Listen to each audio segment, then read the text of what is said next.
À Venise, il y a des curiosités, des secrets. Ils ont tous une histoire, parfois surprenante. Laissez-moi vous raconter quelques-unes d'entre elles.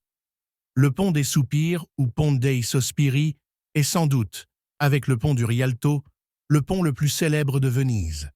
Dans l'inconscient collectif, ce pont est le symbole parfait de l'amour vénitien. La beauté extérieure de ce pont et son exposition aux abords du Palais des Doges et de la place Saint-Marc en font, il est vrai, une œuvre architecturale particulièrement jolie et suscitant l'admiration des voyageurs et particulièrement des amoureux. Par contre, son histoire et son utilité sont bien éloignées du romantisme qu'il inspire aux couples qui s'y embrassent en passant dessous à bord d'élégantes gondoles.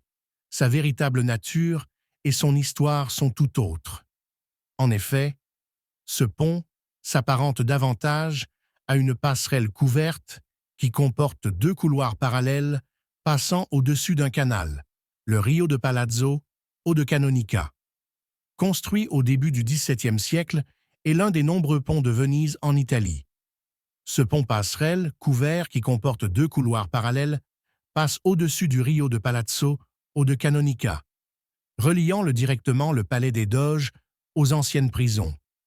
Autrement dit, un aller direct pour l'enfer des cellules lugubres de la prison. Le pont des Soupirs a été bâti en 1602 par Antonio Contini. Il a travaillé également avec son oncle Antonio da Ponte sur le pont du Rialto.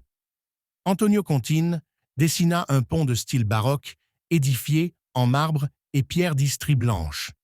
Deux fenêtres, grillagées en pierre, sont présentes sur chacune des deux faces de l'ouvrage.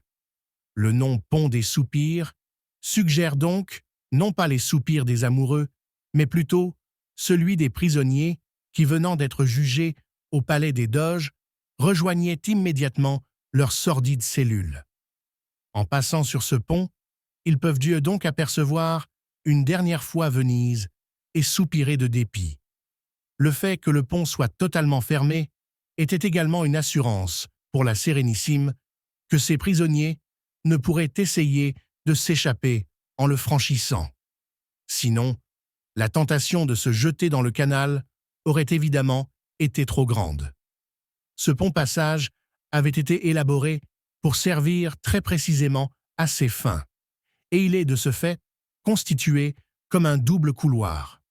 Ainsi, selon qu'on l'empruntait dans un sens ou dans un autre, les condamnés ne pouvaient jamais ni se voir ni se parler. C'est en effet ce même passage qui les emmenait aussi de la prison aux salles de torture. En le prenant, on allait soit au puits, des cachots sombres et humides situés au sous-sol, soit au plomb, où les prisonniers étouffaient dans la chaleur de cellules situées sous des toits recouverts de grosses plaques de plomb.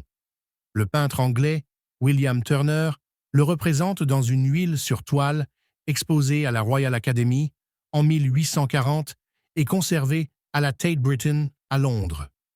Il est à noter que dans le monde, il existe plusieurs ponts portant le même nom de pont des Soupirs, notamment en Angleterre, à Cambridge et à Oxford. Alors, quand vous passerez sous le pont des Soupirs avec votre moitié, en vous embrassant tendrement, ne pensez pas aux malheureux qui traversaient ce pont en soupirant de tristesse. Si cette vidéo vous a plu, n'oubliez pas de mettre un pouce bleu, de partager et de vous abonner pour ne rien manquer de mes futures vidéos sur Venise. N'hésitez pas à commenter. Venisement vôtre,